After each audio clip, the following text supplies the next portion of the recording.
Hi, I am Piali. I head the counseling operations at One Team One Health. I'm currently based in Hyderabad. My purpose is to probably look back at what's really happening and what meaning we can attach to the situation, how to be prepared emotionally if something like this were to happen, how can we help people in need. I think that's what I'm here for.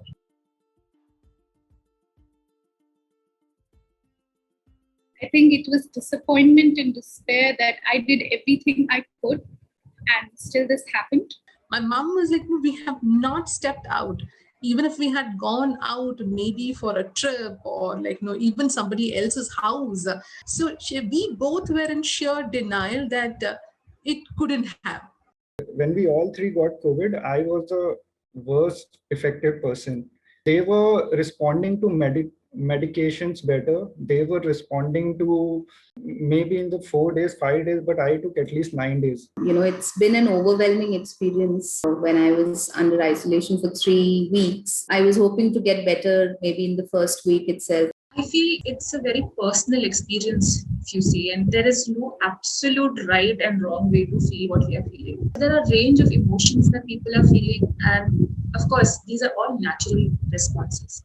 The focus right now should be on accepting those feelings that, whether it is good or whether it is bad. Reality here is that we've all accepted or we've all kind of been in a state that it's there.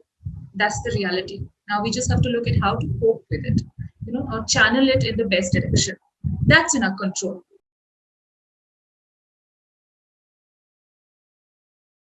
So I was preparing for a surgery for my mother-in-law that week when it happened. My first reaction was not about myself, but about the people around me, how their lives are going to be affected, how my mom can't go to office anymore, how my mother-in-law can't get her surgery for at least a month and a half now. I think early teenage, I had a fever of somewhere around 104 and 105. But during this fever, like, even to turn around my body on the bed, no, I was like, I don't have any energy. I was very scared for my sister. It's only been 2 months that we found out that she's carrying. So I was super scared for her. Like I was terribly missing, seeing people. And I'm very close to my niece and my nephew. So I wanted to go hug them and they would be like, when are you coming?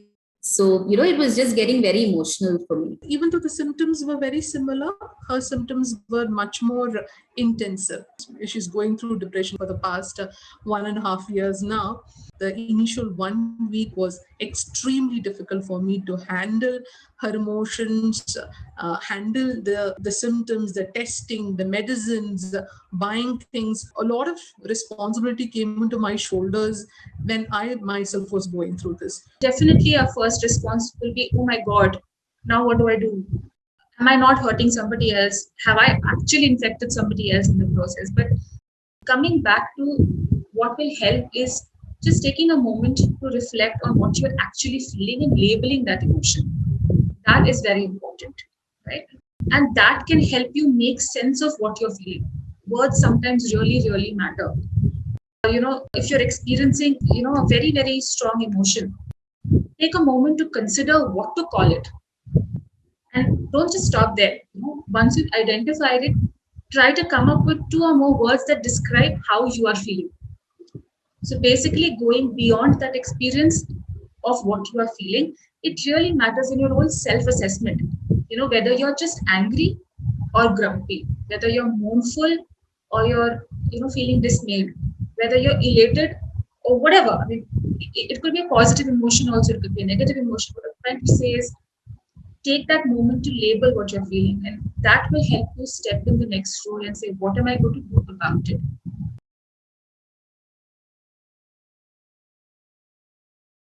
I think I was pretty hopeful that like if I'm taking medications regularly, it was sort of a positive attitude. Okay, soon I'll become better. Soon I'll recover.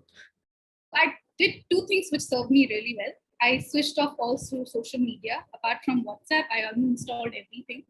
And I installed a lot of games and I created a group and I shared it with my husband, with my sister. So what we did, we would play Ludo whenever we would have strength. We would not talk about the pandemic at all. We would just share tips. So if something helped me, I would share it with him.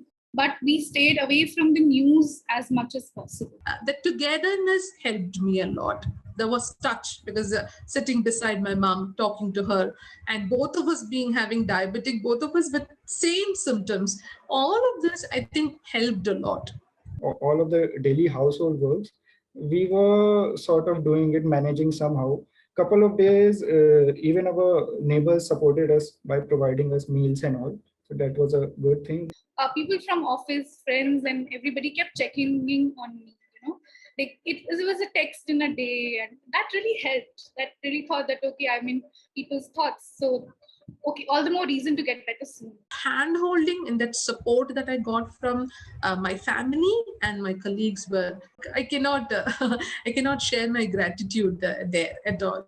Nothing is less there. That, I don't think I would have valued. I could be around people, I could hug them, I could, hold hands, I could do so many things. I never thought this would be such a luxury. So I think that sense of support that you get from your friends and family is a very, very important thing. I'd also like to add that, there are very little things that you have in your control at this moment. And if you keep looking at things that are beyond your control, you are going to feel a lot more frustrated or saddened or just helpless because you can't change those things. The idea could be that, what is it that is in my control that I can do? For example, taking care of your own health, making sure you're drinking water regularly, you're sleeping, taking rest, connecting with people as much as possible through video. I mean, we have this amazing thing called internet now. Thanks to technology, we are able to connect with people to make it to the best use possible. Whatever makes you happy and connected with people really helps.